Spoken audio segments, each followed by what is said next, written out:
3 তারিখ থেকে মেলা শুরু হয়েছে সবলা মেলা, হাবড়া বাণীপুরে সবলা মেলা।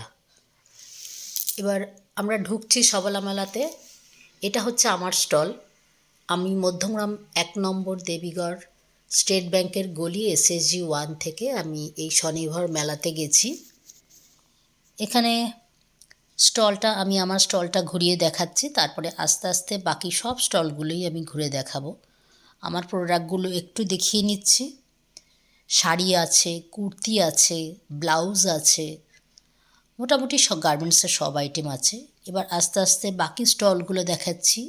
এগুলো কিন্তু সবই স্বনির্ভর গোষ্ঠীর।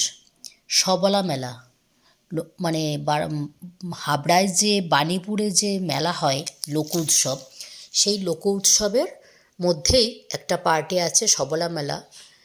3রা জানুয়ারি থেকে শুরু হয়েছে, 11th জানুয়ারি পর্যন্ত এই মেলাটা চলবে। তো এখানে মোটামুটি সব আইটেমই আছে, শাড়ি, হস্তশিল্প জিনিসপত্র, মোটামুটি সব আইটেমই আছে এখানে। এই শাড়ি, কানের দুল, মাটির জিনিসপত্র, ব্যাগ।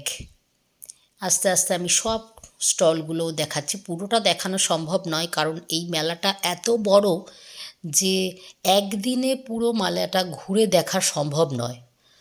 মানে আমি যে স্টল নিয়েছি ওখানে আমার স্টলের পক্ষেও আমার নিজের পক্ষেও সম্ভব নয় যে দেখানো। তা এই দাদারা বারাসাত মিউনিসিপ্যালিটি থেকে এসছে, আর আমরা এসছি মধ্যমগ্রাম মিউনিসিপ্যালিটি থেকে। আস্তে আস্তে এই এক দিদি, এই দিদিও মধ্যমগ্রাম মিউনিসিপ্যালিটি থেকে এসছে। এই দিদিও পুতুল নিয়ে বসেছেন, ইনিও মধ্যমগ্রাম মিউনিসিপ্যালিটির। দেখতেই পাচ্ছেন পেছনে লেখা মধ্যমগ্রাম পৌরসভা। তা আস্তে আস্তে মেলাটা একটু ঘুরিয়ে দেখাই। বিভিন্ন আইটেম সবলা মেলা হাবড়া পৌরসভার আন্ডারে হয়েছে, উত্তর 24 পরগনা জেলার সবলা মেলা। 3 তারিখ থেকে 11 তারিখ পর্যন্ত এই মেলাটা চলবে।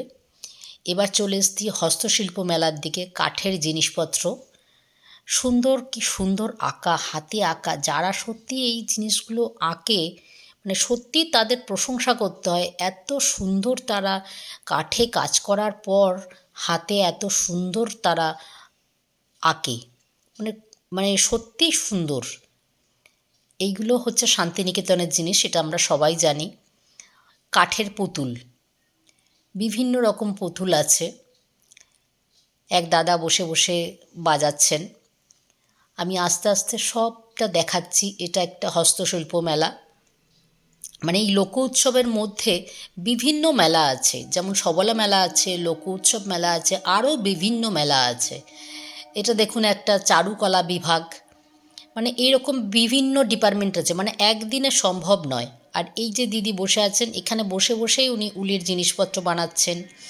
এই যে এই ছোট্ট ভাই বসে আছে, বাঁশের ঝুড়ি, কুলো, ফুলদানি, এইগুলো আস্তে আস্তে বানাচ্ছে। এই যে ছোট্ট বোনটি, এই বোনটি বানাচ্ছে বাঁশের ঝুড়ি, সঙ্গে তার হাজব্যান্ড আছে।